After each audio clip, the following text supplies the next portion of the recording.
Arrancamos este programa, como siempre, de información y análisis económico de confianza. Un oasis para la economía entendida desde el lado correcto de la historia, desde la defensa de la libertad, la prosperidad y el respeto a la búsqueda de la felicidad por encima de la propiedad privada.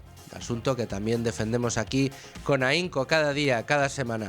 Hoy además con un tema importante. Nos habéis preguntado en muchas ocasiones algunos de los oyentes, cómo interpretamos nosotros desde Con Ánimo de Lucro lo que está pasando en el escenario internacional con esa crisis creciente entre Israel e Irán y que está afectando ya de lleno a valores importantes como es el petróleo y que, como sabemos, cada vez que el petróleo sufre grandes cambios en el precio, pues nos pueden afectar al resto de productos y servicios. Así que hoy hablamos de esa crisis creciente y de los efectos que puede tener sobre la economía. La verdad es que vivimos tiempos algo convulsos. Si echamos la vista atrás y miramos todo lo que ha sucedido en los últimos 5 años, pues son muchos los shocks. Quizá el más importante fue el de la pandemia, el COVID-19, que se hizo presente y que impactó de lleno en la vida y en las haciendas de países y ciudadanos. Fue en el año 2020. Pero después del año 2020 hemos vivido shocks inflacionarios, hemos vivido la invasión rusa de Ucrania, hemos vivido también la llegada de Trump de segundas a Estados Unidos. Todos y cada uno de estos eventos ha tenido una influencia capital sobre la economía, pero desde el último año el statu quo internacional está cambiando. En Estados Unidos todo lo que habían sido sus socios tradicionales han dejado de serlo y los que han sido o constituían el famoso eje del mal, en el que también estaba Irán, en el régimen de Teherán, pues también han desaparecido como auténticos enemigos, gran satán, como se le solía llamar, de los Estados Unidos. El escenario internacional está cambiando y lo está haciendo a una velocidad de vértigo. Y lo que estamos viendo es que también está impactando esto en la economía de diferentes maneras. La fórmula en la que Israel se ha defendido de los terribles, salvajes ataques terroristas que sufría el 7 de octubre, en el que los terroristas de Hamás entraban en territorio israelí a sangre y fuego y acababan con la vida de familias enteras, de menores, de niños, de bebés, de la forma más horrible que se podía uno imaginar. Y luego además secuestraba a 250 personas, de las cuales todavía muchas quedan en poder de los terroristas de Hamás. Habría una ofensiva por parte de Israel que estaba decidida a acabar con la amenaza de Hamás para que no volviera a atormentar a su tiempo y de paso que liberara a ese pueblo palestino que sufría en carne propia la malvada tiranía de los terroristas de Hamás. Pero esto no ha sido suficiente. La campaña continúa y se abre a nuevos objetivos, entre otros el Irán con base en Teherán. Y esos ataques recíprocos que están sufriendo Israel e Irán mutuamente y que están teniendo también un impacto muy importante en la economía del mundo. Evidentemente es un impacto muy importante en vidas y en seguridad en la zona, pero este tipo de eventos producen impactos relacionados con la economía en todo el mundo. Hoy los vamos a tratar de analizar en profundidad, vamos a hacerlo con ayuda de los mejores expertos que tenemos a nuestra disposición. Por supuesto, vamos a ver el minuto y resultado de la crisis como está ahora gracias a la ayuda de Rubén Folguera, pero antes, como hacemos cada día, vamos a repasar todos los asuntos que nos trae en la portada Libertad Digital. Y vamos con algunos de los asuntos más importantes que tenemos hoy en la portada Libre Mercado. Voy a dejar el de apertura para un poquito más tarde, ya que vamos a hablar con su autor. Pero antes, habla la empresaria acosada por Irene Montero. No invierto más en España, es lo que dice una entrevista que ha concedido la inversora Elena Soto, exponiéndola ante cientos de miles de seguidores. Resulta que Soto es una empresaria que en varias entrevistas lo que está exponiendo públicamente es la forma en la que sufre en Hacienda y en regulación en España y que ha dicho que se tiene que marchar de nuestro país. Es una pieza que firma Beatriz García y que no nos podemos perder en el día de hoy. Otro de los asuntos importantes en el día de hoy, nuevos casos que está recogiendo el despacho Amsterdam & Partners para abrir esa causa general contra la Hacienda Pública Española y que, bueno, pues en esta ocasión nos trae los testimonios, el testimonio de un afectado por esa ley Beckham y que, cuyos derechos están siendo representados ahora mismo por Amsterdam Partners.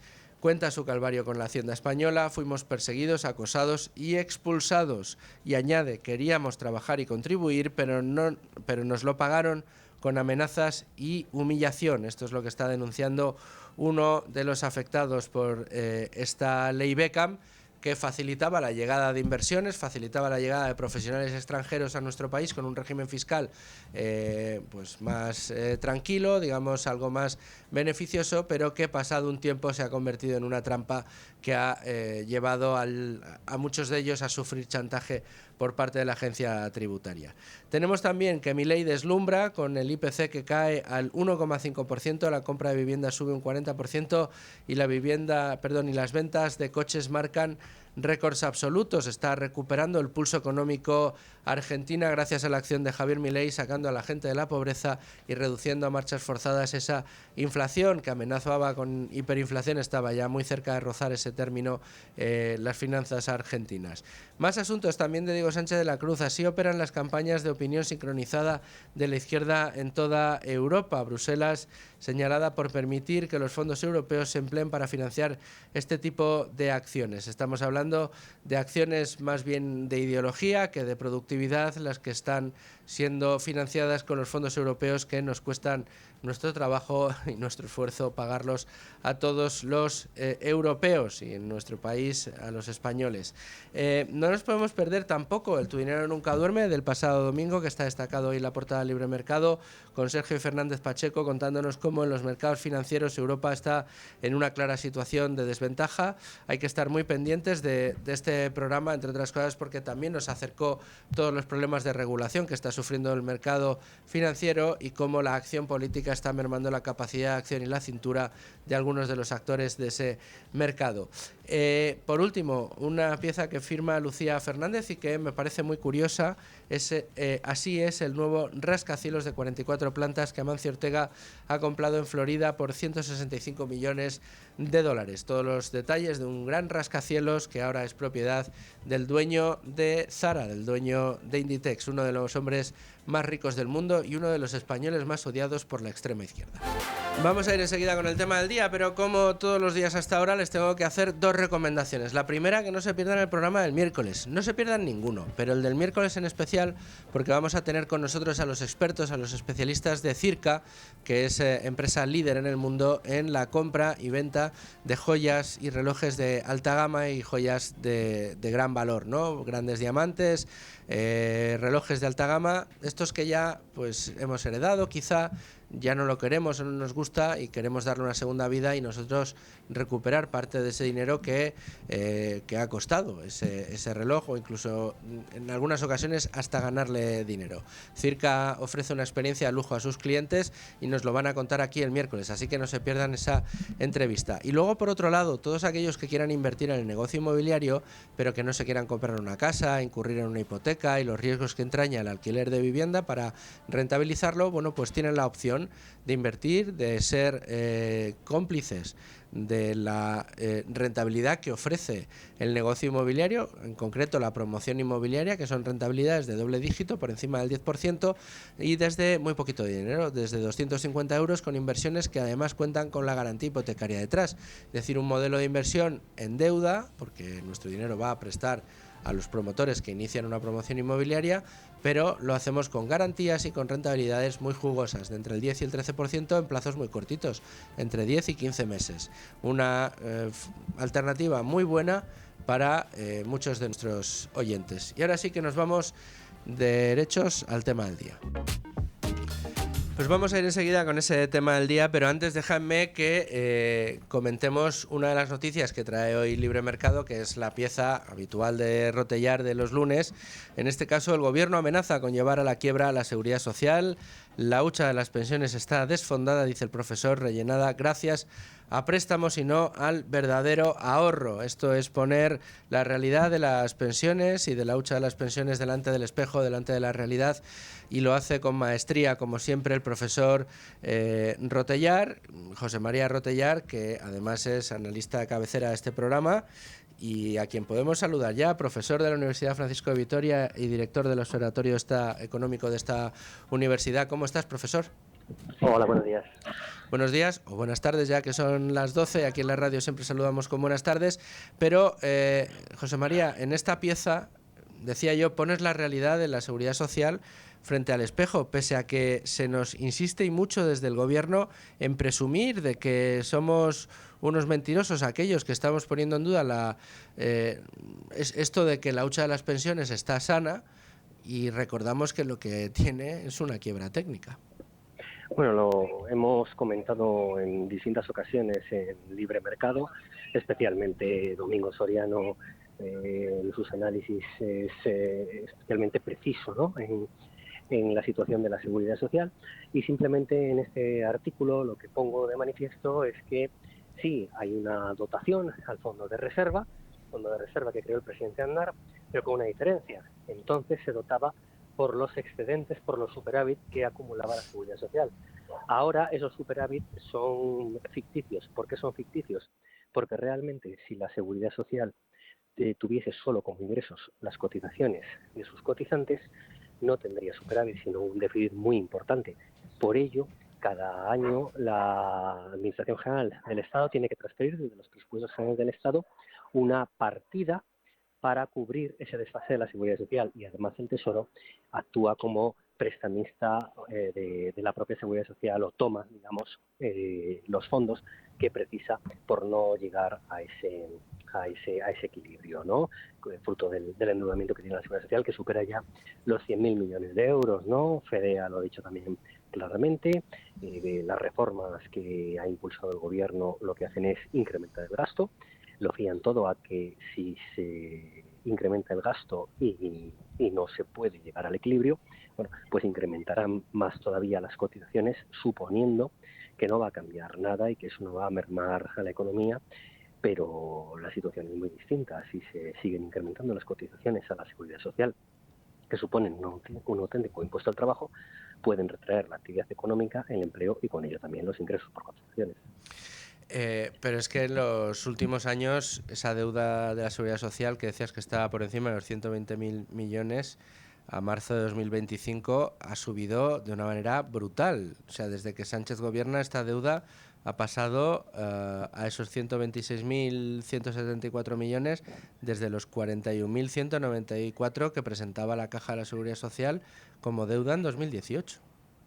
Efectivamente, entonces, bueno, la reforma que el gobierno del presidente Rajoy había puesto sobre la mesa no era suficiente, pero era un primer paso importante para atajar el problema de las pensiones. Primero, la reforma del sistema de pensiones habría que sacarlo fuera del debate político, porque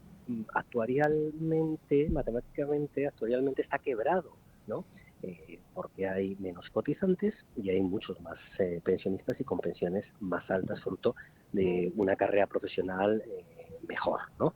Y por tanto hay ese desfase y hay menos cotizantes porque la tasa de natalidad descendió y por tanto el número de activos que va incorporándose al mercado laboral no crece tanto como crece el número de pensionistas que se incorporarán para cobrar las prestaciones. Y por tanto eso nos lleva a que hay un desfase muy relevante. La tasa de sustitución o de reemplazo del último salario es también una de las más elevadas de Europa, y lo que hay que hacer es una reforma que permita sostener el grueso del sistema y remediarlo, ¿no? Porque si no, si lo que esperamos es a que sea demasiado tarde, puede estallar, y entonces en lugar de una reforma posiblemente tendrá que venir un ajuste muy serio, y ese ajuste muy serio nos llevaría a un recorte en el que las pensiones prácticamente serían para todo el mundo igual, y una pensión casi más asistencial que contributiva, ¿no? Y eso es lo que hay que evitar. Hay que intentar salvaguardar el grueso del sistema, pero para eso hay que contar la realidad, sacarlo fuera del debate político y realizar las reformas necesarias para ello. Y eso en clave doméstica, en este brillante artículo que yo recomiendo a todos nuestros oyentes y espectadores que se acerquen a él y lo lean, porque la verdad, hay que decir, no es agradable, le pone unos pelos de punta a ver cómo está la situación, pero refleja la realidad de nuestro sistema. El gobierno amenaza con llevar a la quiebra la seguridad social, la hucha de las pensiones está desfondada, rellenada gracias a préstamos y no al verdadero ahorro. Es la pieza del profesor Rotellar hoy en Libre Mercado. Pero como estábamos comentando, profesor, digamos, hoy lo que nos convoca con ánimo de lucro es la preocupación creciente derivada de ese incremento de la tensión entre Israel y Irán, y que puede estar provocando efectos económicos que hoy no notamos, pero que podemos notar a futuro. El más directo, si queremos, es el del precio del petróleo, que se ha disparado, está por encima de los $74, si no recuerdo yo mal. El barril Brent viene del entorno de los 60, y esto puede tener consecuencias para la economía en su conjunto. Echábamos la vista atrás, profesor, y desde 2020 hasta ahora, en los últimos 5 años, hemos vivido eventos de mucha entidad y que están configurando un mundo en el que, bueno, pues producir parece que no se va a producir de la misma manera que antes. Esa guerra arancelaria que ha planteado Trump puede tener sus efectos sobre este asunto. También estamos viendo cómo las políticas que estaban impulsando determinados sectores o negocios en pos de la ideología y no de la búsqueda de la rentabilidad o de la productividad también está ya dando unos frutos negativos que probablemente hagan que se cambie ese modelo o ese paradigma. Y por último, bueno, pues los conflictos internacionales como el que tenemos ahora encima de la mesa, como decíamos, está afectando a bienes tan importantes para el mundo como es el petróleo. ¿Cuál es tu lectura como profesor de todo lo que estamos viviendo? Vivimos un tiempo de grandísima incertidumbre porque efectivamente hubo una pandemia, la reacción a la misma fue inédita, nunca antes con una peste, una pandemia se había cerrado toda la producción, se ha vivido impulsado posteriormente en un gasto público casi infinito que ha endeudado muchísimo a todas las economías y las ha dejado sin mucha capacidad de reacción. La inundación de liquidez de los bancos centrales cuando se llevó a cabo una política monetaria posteriormente restrictiva, no se retiró realmente mucha liquidez, sino que se subieron directamente los tipos de interés, con lo cual no facilitó la transmisión de la política monetaria porque podía digamos, prestarse más caro, pero el dinero había para poder seguir prestando y tampoco se aplicó. Tampoco las entidades bancarias aplicaron una subida tan agresiva como debería haberse derivado de la subida de tipos, ¿no?, de la política monetaria restrictiva. Ahora se está relajando.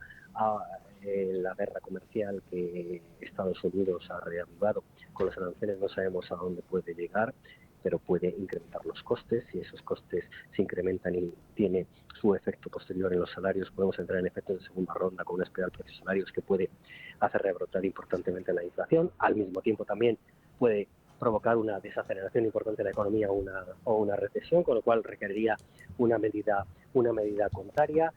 Tenemos la guerra en Europa entre Rusia y Ucrania, que no termina tampoco de resolverse, el recrudecimiento en Oriente Próximo con la guerra que mantiene Irán, primero con el terrorismo y también ahora con Irán, que se ha reproducido de manera muy importante, y que efectivamente el primer efecto es la subida del precio del petróleo. Eso conlleva el incremento de muchos otros costes si se mantuviese en el tiempo, pero además puede haber problemas de suministro y puede haber muchos otros problemas en la producción que pueden hacer caer la actividad económica y el empleo.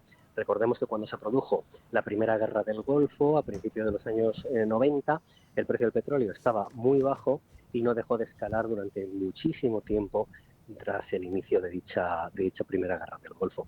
Entonces, los efectos en la economía desde luego no son buenos. Tenemos la incertidumbre de los aranceles, tenemos una incertidumbre grandísima con lo que puede pasar con esta guerra, con la guerra europea. Luego tenemos un rebrote de determinadas cuestiones que parecen reproducir, en parte al menos, lo que sucedió hace 100 años o hace más de 100 años, nacionalismos, populismos de todo signo.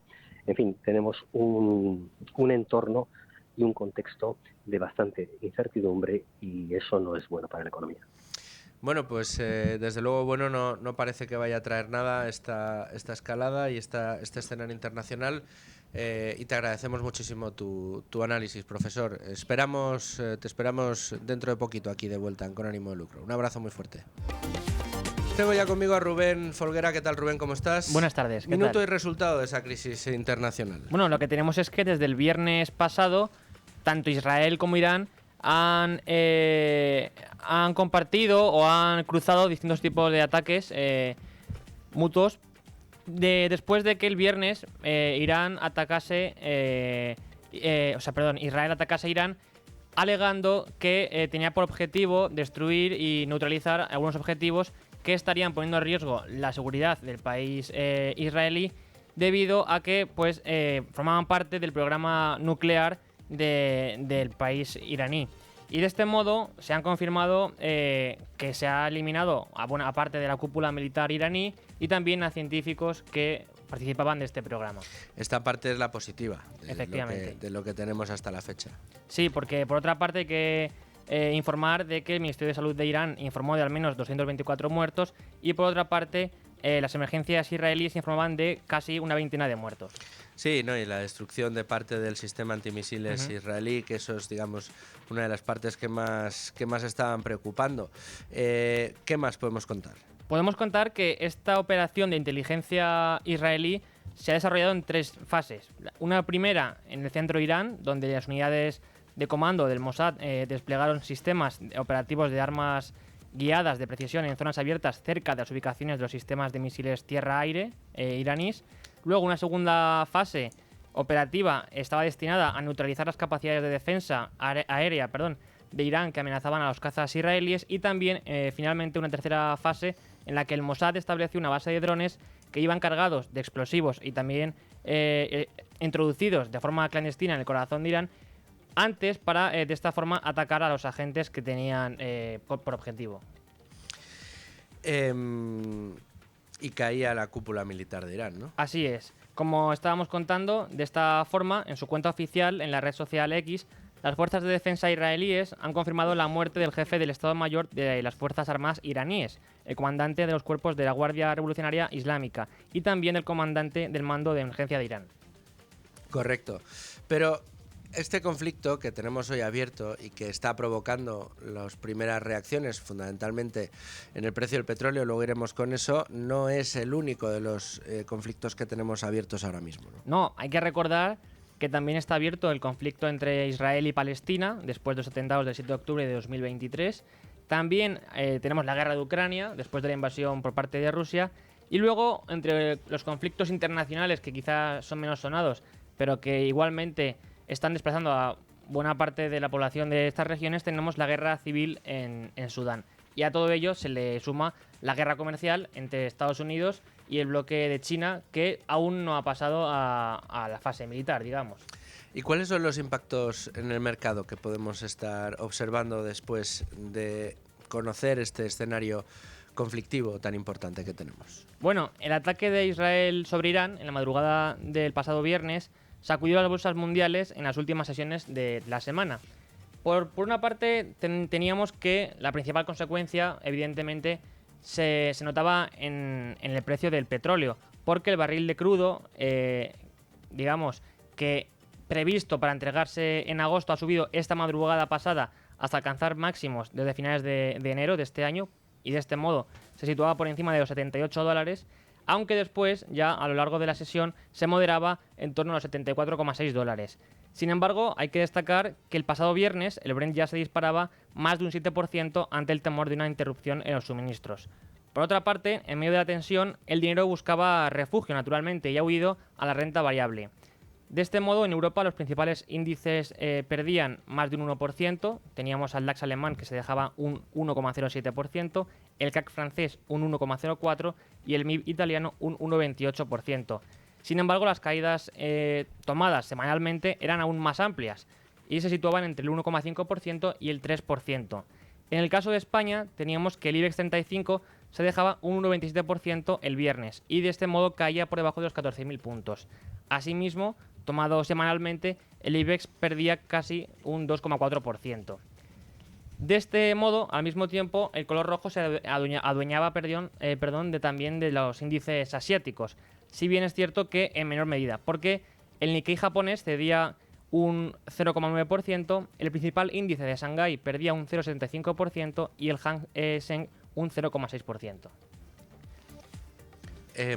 Sin embargo, más allá del impacto en los mercados, quizá lo que más estaba empujando esos resultados en la renta variable estaba siendo el comportamiento de commodities, porque, como les hemos dicho, el impacto en el precio del petróleo es especial, es uno de los impactos más importantes, ya que estaba el petróleo estabilizado y además así lo quería Donald Trump en el entorno de los $60, pero se ha subido a 74 en cuestión de días. Eso es, de hecho, hoy subía a 78, como hemos comentado, pero luego se ha moderado a 74,6. Pero es que además hay que tener en cuenta que el oro en este contexto también avanzaba, y avanzaba más de un 1,6% y rozaba los $3.500, que sería un precio de récord. Un precio histórico. de récord, por más que el oro no esté cosechando récord tras récord. Vamos a hablar enseguida con Gustavo Martínez, pero antes estamos analizando exactamente todo lo que está sucediendo con esas crisis que, como estábamos diciendo en el arranque, han trufado los últimos 5 años de inestabilidad, de incertidumbre, todos los mercados, y esto va a tener especial incidencia en nuestros bolsillos, entre otras cosas porque la forma de salir de la crisis anterior fue vía deuda, vía impresión de moneda. Hemos vivido en un auténtico experimento monetario que puede traducirse en una hiperinflación en las zonas ricas del planeta. No decimos que vaya a ser así seguro, pero lo cierto es que tenemos muchos indicadores, y el hecho de que esta inestabilidad esté afectando al precio del petróleo puede ser uno de los catalizadores de esta situación, pero lo vamos a analizar. A este respecto hay que destacar que esta semana también se reunirán algunos de los bancos centrales más importantes del mundo, entre ellos el japonés y la Reserva Federal Americana. Bueno, Rubén, muchas gracias. Y vamos ahora con uno de nuestros analistas de cabecera, y si estamos hablando de asuntos internacionales, geoestrategia, economía, tenemos que hablar con Enrique Navarro. Enrique, ¿qué tal? ¿Cómo estás? Hola, buenos días. ¿Qué tal? ¿Cómo estáis? Bueno, muy bien, buenas tardes. Ya sabes que a partir de las 12 aquí en la radio somos muy ortodoxos. Siempre buenas tardes, aunque todavía ni tú ni yo hayamos comido. Enrique, tenemos el escenario internacional absolutamente revolucionado, tenemos conflictos en varias zonas, y a Israel ya no solo tiene el problema en Gaza con los terroristas de Hamas, sino que se ha abierto el capítulo con Irán, con Teherán. Minuto y resultado. Bueno, esto es como una crónica de una guerra anunciada hace ya muchos años, ¿no? No creo que nadie nos sorprenda. Yo creo que Israel lleva más de año y medio, ya incluso con Biden, cuando recibió las bombas estas, diríamos, para atacar búnkeres, etcétera. O sea, yo creo que es una misión que lleva mucho tiempo planeándose y que recibió de alguna forma la justificación formal con la declaración de la Agencia de la Energía Atómica la semana pasada, indicando que obviamente se habían burlado todos los controles y que ya Irán había enriquecido suficiente uranio para producir 9 cabezas nucleares. Yo creo que esto es una línea roja que sabíamos que si se llegaba a este extremo habría una intervención militar, y así ha sido. O sea que no vemos más ni menos que lo que anticipábamos que iba a ocurrir hace mucho tiempo. Claro, esto va a tener consecuencias. De hecho, la respuesta de Irán ha hecho más pupa de la que podríamos esperar en Israel, destruyendo parte de ese mecanismo de defensa que tienen el Estado de Israel. ¿Hasta dónde crees que puede escalar este conflicto? Bueno, yo creo que este es un conflicto, diríamos, como un poco extraño, porque siempre habíamos pensado que este ataque sería con el soporte logístico y la ayuda de Estados Unidos, y hemos visto que no. Es más, sabemos que, diríamos, que la eficacia de estos ataques contra las grandes instalaciones nucleares ha sido muy débil, puesto que no dispone del armamento que podría necesitarse para este tipo de ataques, ¿no? Con lo cual, Estados Unidos de alguna forma le está dejando actuar a Israel, pero no le está acabando de dar los instrumentos para acabar con esta capacidad. Y yo creo que básicamente esto tiene que ver con la política de Trump de palo y zanahoria, ¿no? En el sentido de decir, no les doy la bomba, pero les dejo que te ataquen, ahora te sientas a negociar, no te sientas a negociar, les doy la bomba, entonces te quedas. Entonces estamos en una situación compleja. Lo que no nos debe sorprender, aunque yo estoy seguro que le sorprende a mucha gente, es que este cúpula de hierro israelí no esté funcionando como debía. Y es que al final está el número de misiles que se están lanzando, que realmente es incapaz el sistema, no hay sistema en el mundo capaz de derribar cientos de misiles en un mismo día, con lo cual vamos a ver que esa eficacia de los misiles iraníes va a ir en aumento en los próximos días, y esto obviamente va a generar una respuesta militar israelí sobre Irán mucho mayor, ¿no? ¿Hasta qué punto? Pues es difícil saberlo, porque también los arsenales de Irán son limitados. Entonces, esto es un conflicto que tiene, desde el punto de vista militar, un recorrido muy corto. Hablabas de la política del palo y la zanahoria de Estados Unidos. También hemos escuchado a Donald Trump como decir que él con el régimen de Teherán se lleva estupendamente bien, cuando hasta la llegada de Trump, Irán formaba parte del club de los malos, desde luego del eje del mal, como se solía decir. ¿Es Donald Trump de nuevo y Estados Unidos uno de los elementos fundamentales para decidir qué es lo que va a pasar, bien por inacción, bien por no darle todo el apoyo a Israel, bien por su intento de negociar con uno y con otro? Bueno, yo creo que Estados Unidos está cometiendo unos cuantos errores importantes, todo basado en una creencia casi personal de Trump de que el mundo se dirige pues como él dirigía su casa o su constructora, ¿no? Porque claro, mucho acercamiento a Israel, efectivamente, pero nadie le ha dado a Israel para defenderse en Gaza más material que el que le dio Biden, ¿no? Sí. Se ha acercado a Siria, que es un enemigo al que Israel ataca y con el que él, sin embargo, ha tenido un acercamiento que un poco inexplicable. Llega a Irán y se desentiende un poco del ataque, y él sigue con su cuestión de la negociación, pero diciendo, bueno, si es que si no negocias, Israel te va a atacar más, lo cual es una externalización un poco incomprensible. Yo creo que todo esto, y vemos en Ucrania, ¿no? Es el caso más claro, ¿no? Entonces yo creo que Estados Unidos cada vez impone menos su norma en el mundo, ¿no? Yo creo que esto es parte de este aislacionismo al que quiere llegar Trump, ¿no? Y esto al final se vuelve en su contra, porque Israel ataca a Irán sin contar con Estados Unidos, Irán tiene todo, diríamos, el poder de devolver y atacar con misiles a Israel sin que haya una respuesta de Estados Unidos. Esto es algo incomprensible. Lo vemos en Ucrania, donde se retiran de apoyar a Zelensky y se felicitan por el cumpleaños Putin, etcétera, pero ahí está Ucrania resistiendo con la ayuda europea. Entonces yo creo que el cúmulo de errores en política internacional está haciendo que todo esto se vuelva mucho más complicado, porque ya cualquiera es capaz por su cuenta de armar una guerra al margen de Estados Unidos, y esto es un mundo mucho más peligroso, claro. Bueno, peligroso y lleno de incertidumbre. Si ya estamos contando que en el plano meramente económico esas políticas arancelarias de Trump estaban imponiendo su narrativa en los mercados y sometiéndolos a una volatilidad mayor, precisamente por introducir un elemento con el que nadie contaba y que además es tan inestable, no solo por la errática política arancelaria de Trump, sino por la errática acción de los tribunales de justicia en Estados Unidos, que pueden dar la vuelta a la decisión de Trump por la mañana y cambiar la idea por la tarde, con lo cual es algo que nadie puede decir, nadie puede adelantarse a saber qué es lo que puede pasar, pero ahora se une una incertidumbre geoestratégica de primer orden que afecta además a valores que mueven el mundo. Al final el petróleo sigue siendo una de las materias primas necesarias para la industria y para el desarrollo de numerosos sectores y cuya demanda, por mucho que se nos intente vender una narrativa diferente, sigue aumentando cada año. ¿Qué efectos ves desde el punto de vista económico de esta escalada de tensión que estamos viendo entre Israel e Irán? Bueno, como bien dices, la incertidumbre es, diríamos, la seña de identidad en los tiempos que vivimos ahora, ¿no?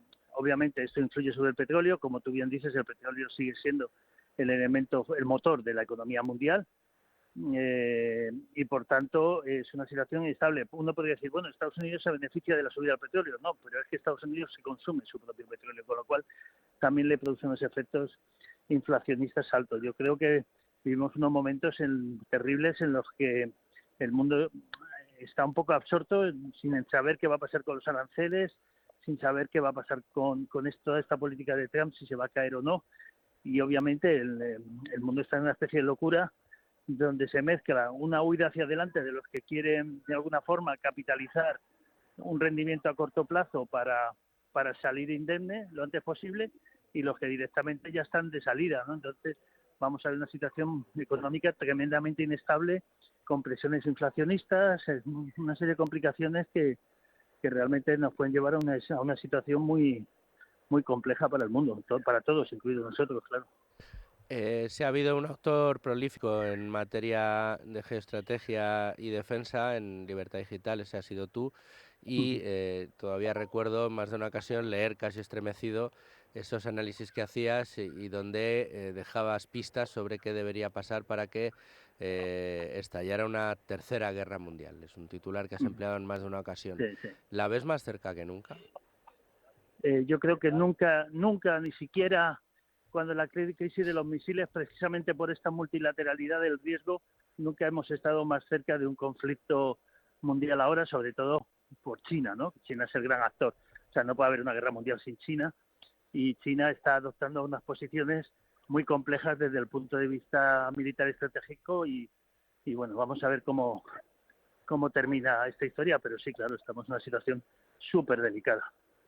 Se han puesto en cuestión las grandes potencias, ¿no? Estados Unidos, ¿crees que está ante una apuesta binaria? ¿Puede salirle bien las cosas y redoblar su apuesta como primera potencia del mundo, pero al mismo tiempo la alternativa es que deje de serlo y deje de serlo de manera muy importante? Yo creo que hemos visto tantas cosas malas que han pasado haciendo las cosas bien, que estoy convencido que haciendo las cosas mal tienen que salir mucho peor. Claro. No es al revés, ¿no? Si haciéndolo bien salió mal, haciéndolo mal no saldrá mal, saldrá peor. Exactamente. Enrique Navarro, no sé si, si tienes alguna clave en materia económica sobre alguno de los sectores que habrá que seguir más de cerca, más allá del de la defensa, por las inversiones en Europa. Yo crees creo que puede ser el mundo de las clave? commodities. El mundo de las commodities. Si este mundo tiene una carencia gravísima, es en materias primas. Entonces, yo creo que el mundo de las commodities es lo que tenemos que ver cómo evoluciona en los próximos semanas y meses, pero ahí vamos a ver unas tensiones enormes y, por tanto, unas oportunidades enormes. Pues estaremos muy pendientes, Enrique. Muchísimas gracias por atendernos, incluso al borde de coger un avión. Estoy embarcando justo ahora. Un abrazo muy fuerte, Enrique. Muchas gracias. Hasta luego, adiós. Y despedíamos a Enrique hablando de commodities, y uno de nuestros principales especialistas, no sé si en commodities, pero sí al menos en una de ellas, es Gustavo Martínez, profesor de la Universidad Francisco Marroquín y además asesor financiero y amigo de este programa. Gustavo, ¿cómo estás? Muy bien, Luis, un placer estar contigo, macho. Mira, estamos analizando conflictos internacionales, estamos analizando un escenario cada vez más complejo para las relaciones económicas globales y también para el efecto que estas están produciendo sobre determinados activos que no dejan de ser importantes para sectores e industrias y en definitiva para todo el mundo. Hablamos del petróleo, hablamos de un petróleo disparado. Gustavo, ¿qué análisis haces? Bueno, hay dos lecturas diferenciadas, la del viernes y la del lunes. La del viernes pasado, incertidumbre, la del lunes, certidumbre, clarísimamente, ¿no? De hecho, las bolsas han abierto al alza hoy, los futuros están subiendo, el petróleo corrigiendo y el oro corrigiendo también, porque el oro sube cuando hay incertidumbre, y ahora hay incertidumbre y las posiciones se deshacen, ¿no? Entonces, los mercados están viendo un poco pues que yo creo que el peor de los escenarios ya está descontado, ¿no? Y todo lo que no sea novedad en cuanto a escalada en el conflicto, como que se pudiera meter algún país tipo China, que lo dudo bastante, ¿no? Pues eso sí que sería una especie de cisne gris, ¿no? Pero no lo creo ni mucho menos, y lo que creo es que el mercado pues ha descontado bien, que en el peor de los casos imaginaremos un estrecho de Hormuz que se cerrara, que eso no va a pasar por parte de Irán, pero que a lo mejor Israel pudiera destruirlo y que esos 2 millones de barriles de petróleo diarios que produce Irán y que van a China, pues seguramente llegarán a un acuerdo con Estados Unidos para que la OPEP aumentara el exceso de capacidad que tiene y lo cubriera. Así que no, en fin, no es verdad que la situación es compleja, pero creo que el mercado ha descontado un status quo bastante razonable, ¿no? Sin duda alguna. Lo único que yo comentaba, Gustavo, la importancia que tienen commodities como el petróleo para la economía global, y más en un mundo en el que, como tú nos has apuntado en numerosas ocasiones, el riesgo intrínseco, el riesgo que está debajo de la actividad que vemos día a día, es un riesgo inflacionario que siguen demostrando los agregados monetarios que nos hablan de cómo se ha incrementado la masa monetaria en los últimos años. Sí. ¿Crees que puede llegar a convertirse en un catalizador? A ver, la inflación es estructural, eso es obvio. Por mucho que tengamos ahora datos de cierta desinflación, la realidad es que la inflación es estructural, y si cogemos la inflación de los últimos 5 años nos daremos cuenta de que la pérdida de poder adquisitivo ha sido brutal, y que el camino que vamos a continuar en los próximos 5 años va a ser el mismo o peor. ¿Vale? Dicho esto, hay catalizadores de la inflación, como pueden ser el petróleo, que obviamente pues estudiar los componentes de la oferta y la demanda, pues yo creo que el petróleo veo difícil verlo creciendo, ¿no? Porque es que hay muchísimo petróleo en el mundo, y los americanos, sobre todo ahora, los americanos bueno, pues pueden producir más en cualquier momento, y además antes de que surgiera este conflicto, la OPEP y los rusos se pusieron de acuerdo para aumentar la producción porque sabían que esto iba a suceder, ¿no? Entonces, yo creo que ya precios del petróleo en torno a los $70 ya es correlación alcista, con la inflación, ¿no? Bueno, si a corto plazo no la vemos repuntar, desde luego a medio plazo sí que lo vamos a ver, ¿no? Independientemente de que ahora el petróleo esté siendo catalizador de las preocupaciones del mercado, ¿no? ¿Es a lo que te refieres? Sí, efectivamente. Yo de hecho creo que el mercado tampoco está excesivamente preocupado. Si es que estamos en máximos históricos. Los índices, el Standard & Poor's 500, si tenemos en cuenta el viernes y el lunes, no ha corregido ni un 1%. Y el oro estamos viendo cómo está corrigiendo. Es que no hay ninguna preocupación en el mercado. Bueno, pues si no hay preocupación en el mercado, vamos a ver de qué nos preocupamos en el mercado abriendo nuestra página habitual. Y ya que estamos con Gustavo Martínez, seguimos en nuestra tradicional vistazo a los mercados y a la actualidad de los mercados con Gustavo, con quien hemos analizado un poco de esa evolución de los precios y del impacto que puede tener en la economía esa escalada de la violencia, del conflicto entre Israel e Irán, pero tenemos más asuntos importantes que están afectando a los mercados. Gustavo, déjame que te comente cómo está ahora mismo la foto fija del IBEX 35. Crece casi un 1%, un 0,9% arriba, por encima de los 14.030 puntos. Las compañías que más suben ahora mismo, Grifols, ArcelorMittal y Solaria Energía, con subidas de entre un 2,9% de Grifols y el 2,03% de Solaria, y entre las que más bajan, Endesa, Celnex e Inditex, con caídas de entre el 1,21% de Endesa, Celnex un 0,73% abajo e Inditex un 0,59%. Pero entre las foto fija de portada de las aplicaciones en tiempo real de la bolsa y también las preocupaciones de mercado, nos encontramos titulares que tienen que ver con esos grandes culpables de la intervención monetaria, que son los bancos centrales. Tenemos la siguiente información.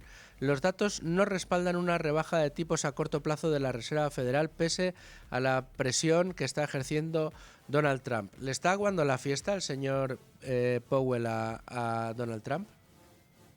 Sin duda. A ver, yo creo que Powell, aunque muchos críticos digan que tiene que bajar tipos de interés, está haciendo lo correcto. Y más en un escenario bélico donde el petróleo, que insisto, tiene una correlación muy elevada con el CPI americano en cuanto a inflación se refiere, puede dispararse y puede hacer que, bueno, pues que la pasta salga del tubo de dientes, y luego meterla es complicadísimo, sobre todo en un entorno donde la oferta monetaria, como bien has indicado antes, Luis, está en máximos históricos y la Reserva Federal no ha sido capaz de drenarla a través de sus políticas monetarias, bueno, pues de reverse repo y repos inversos como ha estado haciendo, ¿no? Y drenando de liquidez del sistema, no ha sido capaz de que los bancos comerciales paren un poco la expansión de la oferta, y eso, claro, eso es inflacionario si no lo contrapones con un aumento de la producción. Por tanto, hay que tener mucho cuidado. Es verdad que cierta parte de los americanos pues ya empieza a resentirse, ¿no? El consumo, y también es cierto que hipotecas al 6,5-7% pues también es difícil de llevar en cuanto a la tasa de endeudamiento de las economías y las familias, pero tienes que tener mucho cuidado con dar un paso en falso. Entonces, Bueno, quizás pueda bajar los tipos de interés 25 puntos básicos este año, pero desde luego yo más de una bajada no veo. Vamos con otro de los valores que comentabas, el oro. Dices que está corrigiendo ligeramente, pero después de colocarse rozando máximos históricos de nuevo, ¿no? Sí, bueno, yo me refería a que corregía intradía, ¿no? En cuanto a lo que la incertidumbre se refiere y por supuesto relacionándolo con el conflicto bélico. Es decir, lo que quería decir es que el oro pues no está descontando que vaya más el conflicto bélico y el peor de los escenarios ya está cotizado. Al igual que las bolsas también lo han cotizado y la renta fija también lo ha cotizado, ¿no? Dicho esto, pues lo que ha hecho subir al oro hasta ahora no tiene nada que ver con las tensiones geopolíticas, sino más bien está relacionado con la incertidumbre monetaria que vamos a vivir los próximos años. El oro sube por incertidumbre, ¿no? Entonces, la incertidumbre puede variar de naturaleza. La naturaleza real sobre la incertidumbre que hace que el oro esté escalando posiciones es sin duda la monetaria, ¿no? Y es cómo van a financiar los estados la enorme deuda que tienen y el enorme déficit estructural al que es imposible que reduzcan, ¿no? Hablas del oro. Otro de los valores que tradicionalmente se ha asociado a valor refugio últimamente ha sido también el Bitcoin, aunque su comportamiento no es tan regular como el del oro, ¿no? Sí, sin duda, y además al final la tesis de inversión de ambos es la misma. Ambos son activos económicamente escasos cuya demanda estructural está por encima de la oferta y que sirven de refugio frente a un empobrecimiento generalizado como consecuencia de una inflación que es estructural en el sistema en el que vivimos, ¿no? Así que tiene sentido. Y también mencionar, Luis, la plata, que ha sido olvidada mucho tiempo por el mercado y ahora está rompiendo unos niveles que son muy interesantes, los de $35 la onza, y que también tiene una tesis muy parecida a la de Bitcoin y oro, pero que al no estar almacenada por los bancos centrales, pues va mucho más despacio. Pero la relación oro-plata hoy en día se sitúa en máximos históricos, se necesitan 100 onzas de plata para comprar una de oro y probablemente el mercado tienda a corregir esa divergencia en los próximos años, ¿no? Desde luego. Aquí de todas maneras siempre nos ha gustado, Gustavo, hacer una diferenciación clara y evidente entre Bitcoin y el resto de criptos. Y lo que nos estamos encontrando ahora mismo es un informe de JP Morgan que destaca el momento dulce de las criptomonedas gracias a la regulación favorable. ¿Cómo estás viendo este fenómeno? Bueno, yo soy de tu quinta. Yo destaco Bitcoin, me parece que es la única, digamos, la única criptodivisa realmente que existe. El resto de divisas, bueno, pues es obvio que si tienen valores porque algo aportan un elemento diferencial con respecto a Bitcoin, cada una en su bando, pero al final la ventaja competitiva gorda y grande la tiene Bitcoin como punto focal al tener el fork limitado a 21 millones de bitcoins, y el resto de criptodivisas no valen cero porque tratan de aportar algo nuevo o algo diferencial a Bitcoin, pero lo que realmente valora Bitcoin, y por eso el oro no es sustituto de Bitcoin, es la escasez. Y como el primero que ha llegado con respecto a esta escasez que ofrece el mercado y es Bitcoin, pues el resto de criptodivisas están ahí intentando pelear por quitarle esa ventaja competitiva que no va a lograr, ¿no? Estados Unidos continuamos viéndole en máximos históricos, pese a todos los problemas que está atravesando Estados Unidos y pese a los problemas que le pueden sobrevenir después del cambio estratégico que está tomando Donald Trump en el país y en su posición con el resto del mundo. No olvidemos, Irán era el eje del mal hasta hace 4 días y desde que llegó Trump pues dice que son amigos de Teherán. ¿Tú prevés un impacto dentro del mercado norteamericano? Bueno, y Europa también está en máximos históricos y está sumergida en esta inflación, una crisis, ¿no? brutal, sí. Claro, lo cual demuestra que hay un exceso de complacencia en los mercados, que además es agravado por los múltiplos a los que cotizan los índices, ¿no? Entonces, bueno, yo creo que esto que estamos viviendo ahora no está suponiendo demasiado nerviosismo al mercado, que se ha recuperado ahora de los aranceles de Trump, que eso sí que supuso una corrección fuerte, y el mercado ha descontado bastante bien un status quo en el cual, aunque Israel destruya a Irán o la naturaleza económica de Irán, la oferta de barriles de petróleo va a poder ser se va a poder soslayar aumentando la producción, y esto no va a tener consecuencias a nivel de impactos en las bolsas, ¿no? Gustavo Martínez, pues muchas gracias por tu análisis. Hoy más extenso de lo habitual, pues que quería contar contigo también para explicar un poco los fenómenos que pueden salir de ese conflicto que se vive entre Irán e Israel y que mantiene preocupado a mucha gente también desde el mundo económico y de la inversión. Así que, como te digo, muchísimas gracias. Un abrazo. Un abrazo muy fuerte. Y nos acompaña ya como casi todos los lunes, porque no todos los lunes, esto lo hacemos para que tengan ustedes todavía más ganas de poder escuchar a Daniel Rodríguez Herrera. Daniel, ¿cómo estás? Muy bien, sí, seguro que es por Hombre, eso. por eso y porque a veces tenemos la actualidad manda y tenemos programas especiales más largos que nos impiden poder contar contigo. Pero lo sufrimos, porque nos encanta que nos vayas trayendo la actualidad de Estados Unidos, ese vistazo que echamos a los Estados Unidos, ese quo vadis yanquis que hacemos desde aquí, con ánimo de lucro, puesto que es una de las economías más importantes del mundo y cuyos dimes y diretes, cuya actualidad no deja de impactar sobre los demás. Y vaya si tenemos actualidad en Estados Unidos, no paramos, aunque ahora pasa más por lo que sucede en Los Ángeles, ¿no? ¿Qué está pasando allí?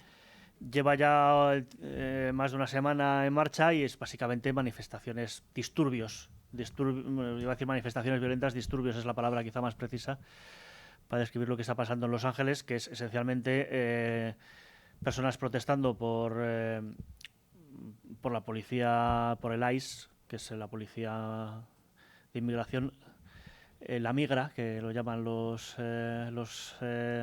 mexicanos que residen en Estados Unidos legal o ilegalmente. Y entonces las protestas contra la migra, pues lo que sucede cuando tienes unas autoridades locales y estatales. Recordemos que esta gente es la responsable de que un barrio entero de Los Ángeles se quemase hace no demasiados meses. Como tenemos a estos responsables completamente dedicados a el politiqueo y muy comprometidos con la causa de la inmigración ilegal y todas estas cosas, pues lo que ha pasado es que les han dejado hacer. Pero Trump, que ya después de lo que ha pasado, lo que le pasó a final de su primer mandato con George Floyd, el Black Lives Matter y todas estas cosas que básicamente hicieron arder la mitad de las ciudades del país en el verano preelectoral de 2020, pues esta vez a la mínima ha dicho en esta no me lo vais a coger, entonces ha movilizado a la Guardia Nacional, lo cual es una cosa muy poco habitual. No el hecho de que se movilice la Guardia Nacional, que son cuerpos militares, hay una Guardia Nacional en cada estado, que realmente es un poco, no exactamente igual, podríamos decir que es parecido a la UME, a la Unidad Militar de Emergencias, que se moviliza para cosas en el propio país, para ayudar en distintas tareas, etcétera, pero también puede ser desplegada en una guerra, y de hecho lo ha sido muchas veces. La cuestión es que la Guardia Nacional, cuando hay problemas en un estado, normalmente es el propio gobernador del estado el que solicita su intervención y el presidente dice, pues venga, vale. Pero legalmente el presidente puede hacerlo también. ¿Qué pasa? Que la última vez que había pasado esto, que el presidente, sin petición del gobernador, movilizase la Guardia Nacional, pues fue a finales de los 50, cuando los estudiantes negros empezaban a ir a institutos que habían sido legalmente blancos y que se les había impuesto el fin de la segregación. Como las autoridades locales obviamente se negaban a protegerlos, pues Eisenhower creo que fue, pues movilizó a la Guardia Nacional para asegurarse de que podían ir a clase. Y de entonces hasta ahora no había vuelto a pasar. Pero claro, Trump no está dispuesto. Obviamente Gavin Newsom no iba a pedir a la Guardia Nacional y Gavin Newsom estaba muy feliz con que aquello escalase y se convirtiese en unos disturbios mucho más violentos de lo que realmente han sido. Luego encima los manifestantes pues, se dedicaban a ondear banderas de México, lo cual no ha caído muy bien entre la población nativa de Estados Unidos, así en general, por decirlo suavemente. Porque claro, le están dando completamente la razón a Trump de que esta gente no viene aquí con ánimo de integrarse, sino que defiende mucho a México mientras han procurado largarse lo antes posible de México, que no deja de tener.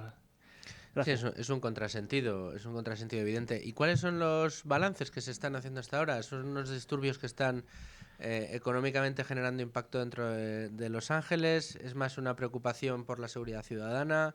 ¿En qué se están traduciendo? Porque desde luego las imágenes que llegan a los medios de comunicación son terribles. Parece que estás viendo, yo qué sé, Nicaragua, Ecuador. No te crees que estés viendo Los Ángeles, ¿no? O quizá México. O quizá. A ver, el centro, al final estas ciudades, Los Ángeles especialmente, muchas de estas ciudades son extensísimas. Y de hecho muchas veces, en realidad son varios ayuntamientos incluso, con lo cual, por mucho que el centro de Los Ángeles esté esencialmente tomado hasta el punto de que incluso la alcaldesa demócrata de Los Ángeles ha tenido que imponer un toque de queda por las noches, y que las tiendas, por supuesto, están cerradas y están completamente tapiadas para evitar los robos y el vandalismo, que por supuesto pues, el vandalismo se ha cebado en los primeros días hasta el toque de queda y hasta que las tiendas han tomado medidas, pues arrasando entre los Apple Store y, pues ya sabes, esto es gente que tiene necesidad de comer y esas cosas, y por eso roban el Apple Store, que está repleto de barras de pan, como todo el mundo sabe. Y básicamente la actividad económica en el centro de Los Ángeles está bastante paralizada, pero claro, el centro de Los Ángeles es una parte relativamente pequeña, tanto en área como en lo que es actividad económica, de lo que es todo Los Ángeles, sobre todo si tenemos en cuenta el Gran Los Ángeles, que incluye todas las localidades de los alrededores. Lo que nos ha congregado hoy al programa, Dani, ha sido la escalada de violencia entre Israel e Irán. Dentro de este contexto, Estados Unidos tiene su parte alícuota de protagonismo después de que Donald Trump dijera dos cosas. Una, que está seguro de que la paz va a venir muy pronto, cosa que lo que nos hace es dudar de que realmente esto vaya a ser así. Y por otro lado, él insistir en que él con Teherán se lleva estupendamente, que ahí no hay ningún problema. ¿Cómo has visto tú este cambio de estrategia y el hecho de que Estados Unidos haya abandonado lo que era la retórica del eje del mal, en donde Teherán era uno de los actores principales, por no decir el capitán de los malos? Y el hecho de que Donald Trump ahora diga que se lleva estupendamente con Teherán y que como se lleva muy bien, pues que dentro de poco ya veremos que aquí va a haber una tregua. A ver, Trump lo que es un fanático de los acuerdos. Pero muy por encima de sus posibilidades da la sensación. No, sí, por supuesto. A ver, así como su primer mandato sí llegó a ciertos acuerdos más o menos ventajosos por el santo temor a que nadie tenía ni puñetera idea de lo que iba a hacer en cada momento, ahora parece que le han cogido la medida y que es un perro ladrador pero poco mordedor. Y de hecho es lo que ha pasado aquí. Trump le dio un plazo de 60 días a Irán para llegar a un acuerdo. Durante esos 60 días no hizo más que dar señales de que estaba muy a favor de un acuerdo y muy en contra de cualquier posible ataque. Y este ataque de Israel ha llegado en el día 61. Y básicamente, por mucho que ellos hayan, Estados Unidos, Rubio y demás, hayan negado que no sé qué, que no sé cuántos, básicamente ellos sabían lo que iba a pasar. Han intentado negociar en la medida de lo que ha podido un acuerdo para... Porque es que, a ver, nos estamos olvidando un poco de una cosa, que es que Irán estaba a meses, no a años, de conseguir su primera bomba nuclear. Y por lo tanto Israel no podía esperar.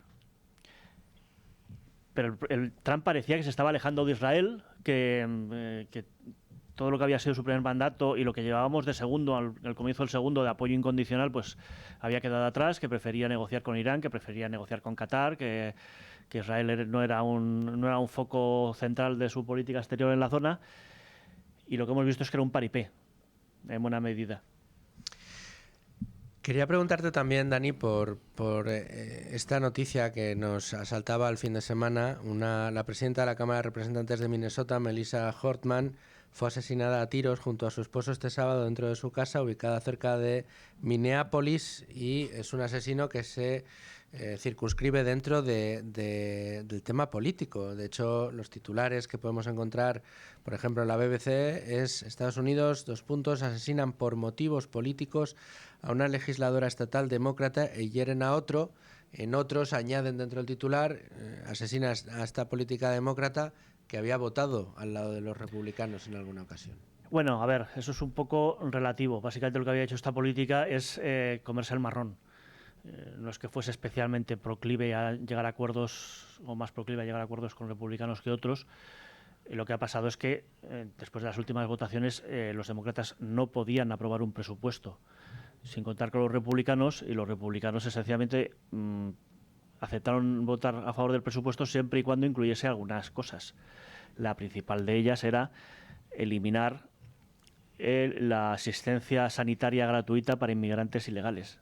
Que tiene coña, que en Minnesota aprobaron eso, pero si eres un inmigrante legal no tienes asistencia pública sanitaria gratuita. Si eres un ciudadano, tampoco. O sea, están concediendo privilegios por el hecho de ser un inmigrante ilegal. Y claro, es como lo mínimo que puedes pedir, y aún así había habido mucha polémica, la habían acusado de traidora, cuando básicamente ¿vale? Se aprueba con... Necesitaba votos de los dos partidos, pues lo votan los republicanos y lo voto yo, y así tenemos mayoría y me como yo el marrón. Pero sí es verdad que podía tener una imagen más centrista tanto ella como el senador que ha sido atacado, pero los papeles que se han visto, o sea, que se han filtrado de la lista de objetivos del asesino eran todos políticos demócratas, además, amén de algunas clínicas abortistas. Y es que parece que este hombre era un fanático antiabortista. Y eso es lo que, en último término, ha animado a dedicarse a asesinar gente, que por otro lado es hasta cierto punto una novedad. En los últimos años lo que estamos acostumbrados era a asesinos fanáticos demócratas intentando asesinar a los republicanos, incluyendo al propio Trump 2 veces en la campaña. Desde luego que sí. Bueno, Dani, muchos temas encima de la mesa, temas que tenemos que ir siguiendo, así que la semana que viene aquí te voy a esperar igual, ¿eh? Aquí vendrás. No, la semana que viene no. Porque a partir de la semana que viene, ya lo anuncio, vamos a tener una serie de programas especiales con entrevistas en profundidad que nos van a acompañar durante varias semanas. No te los pierdas porque más de uno te va a encantar escucharle. Vale. Hasta la vuelta. Nos veremos. Y tenemos ya con nosotros a Agustín Vara de Rey, director de marketing de Cibislen. ¿Cómo estás, Agustín? Pues muy buenas, Luis, pero encantado de estar aquí como siempre. Oye, fantástico que estés con nosotros, nos encanta que vengas. Además vienes porque siempre desde Con Ánimo de Lucro, desde Tu Dinero Nunca Duerme, en parte también, Manuel, un poco desde La Trinchera, evidentemente Domingo desde Economía para Quedarte Sin Amigos y La Pizarra, tenemos una vocación de divulgación. Y además de divulgación en finanzas. Nos gusta mucho que la gente tome conciencia de que es necesario ahorrar e invertir para el futuro. Hay que dar el paso primero a ser ahorrador y segundo a eso que ahorramos para que no pierda dinero, ponerlo a trabajar.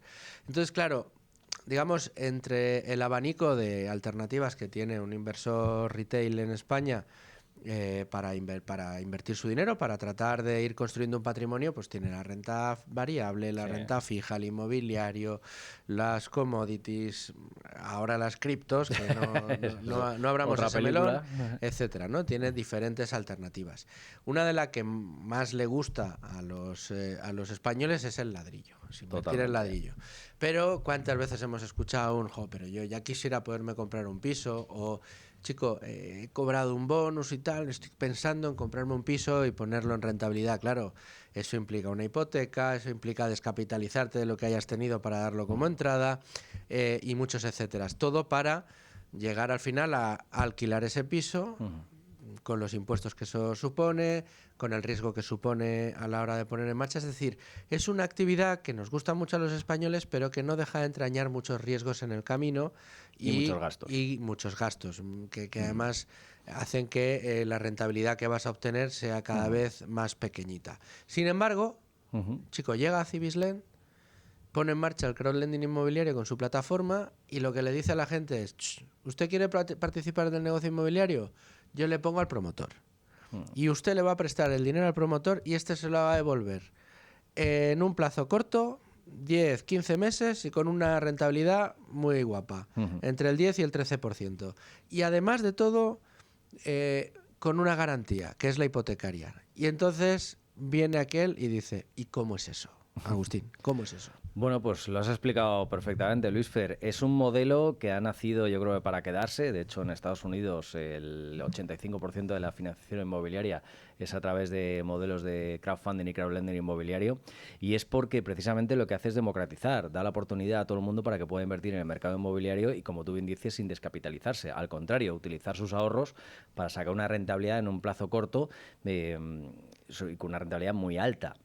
Y además lo mejor, esa garantía que es el propio activo. Entonces, este modelo lo que da es una seguridad frente a inversiones pues, sobre bolsa, que fluctúa un montón, pues como decíamos, ETFs, cripto yo tampoco entro, eso sí que es otra película, pero efectivamente, esto es tipo fijo.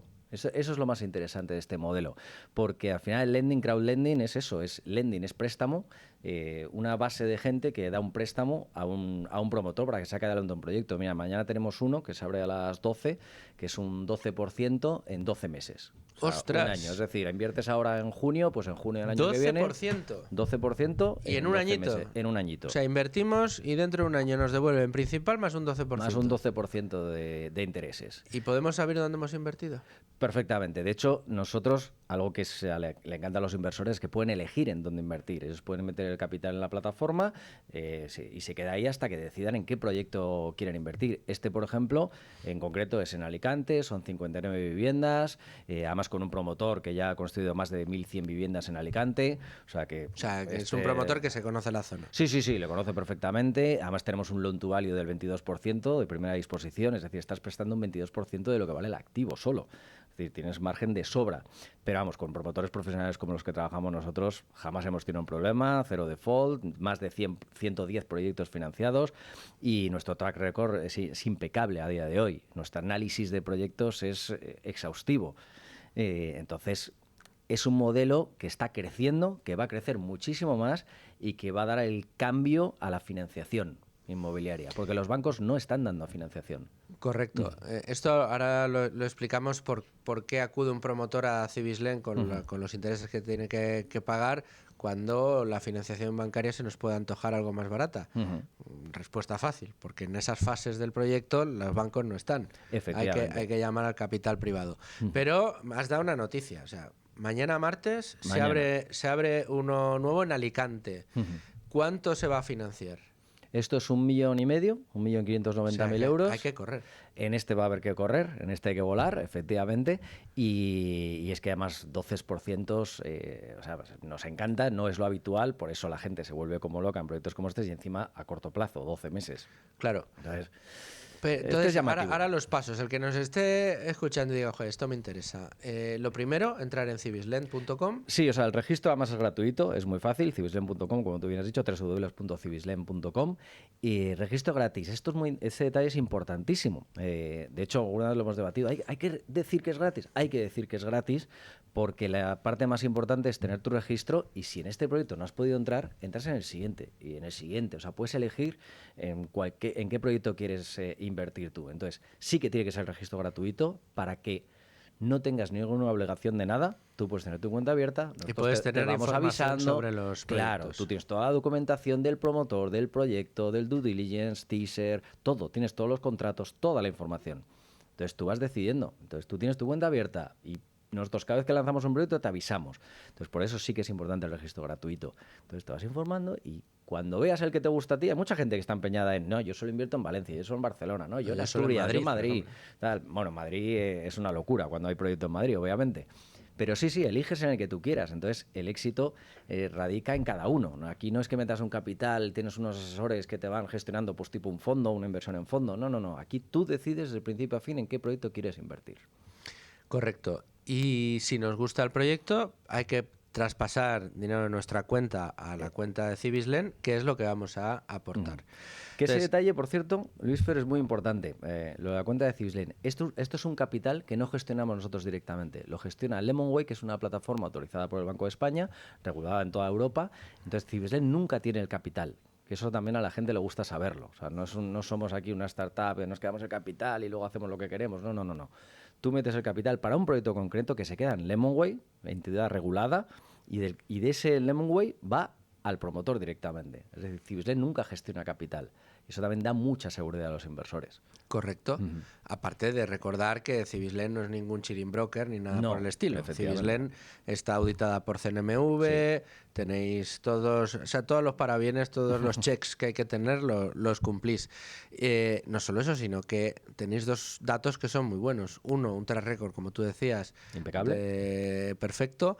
Y por otro lado, que la mayoría de la gente que invierte con vosotros, y esto a mí es uno de los datos que más me gusta, repite. Sí, tenemos un 78% de repetición. O sea, ya estáis rozando el 80%. Estamos rozando el 80%. Fíjate. Hemos subido de un 65% que empezamos a principio de año a un 78%.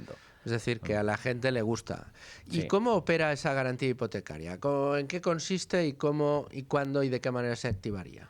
Pues esto es muy sencillo. Si un promotor, en el plazo que nosotros hemos acordado previamente, que se va a devolver el capital, no abonase el capital, el principal más los intereses, es decir, pasan los 12 meses, pongamos el ejemplo del proyecto que se abre mañana, pasan los 12 meses, a los 12 meses el promotor, por la razón que sea, decide no pagar o no paga, o yo qué sé, o directamente no tiene capital, por la razón que sea, nosotros ejecutamos esa garantía. ¿Qué significa ejecutar esa garantía? Que nosotros, como firmamos todo ante notario, de manera automática, simplemente con ir al notario nos dicen, vale, pues entonces tienes tú la gestión del activo. Nosotros lo sacamos a subasta, y esa subasta lo que hace es, nosotros como tenemos ese loan to value del 22%, es decir, siempre decimos lo mismo, de malas malvenderíamos. Es decir, estás financiando un proyecto por 1,5 millones que vale 6 millones. entonces dices, ¿qué mal se tiene que dar para que no lo mandas a 3, por decirte algo? Sí, O sea, o a 2 sí, o a 2. Nosotros con el principal y los intereses, y además la CNMV no nos deja quedarnos con nada del capital. Automáticamente la ley nos obliga a pagar al promotor el resto. Es decir, claro, se vende a 4, a 5 o a 2, como tú bien dices, a nosotros nos da igual. Si nosotros queremos recuperar el capital y pagar los intereses. Y con eso, encantadísimos los inversores. Y ojo, en ese proceso se generan intereses de demora. claro. Y además con una penalización de un 5% adicional anual.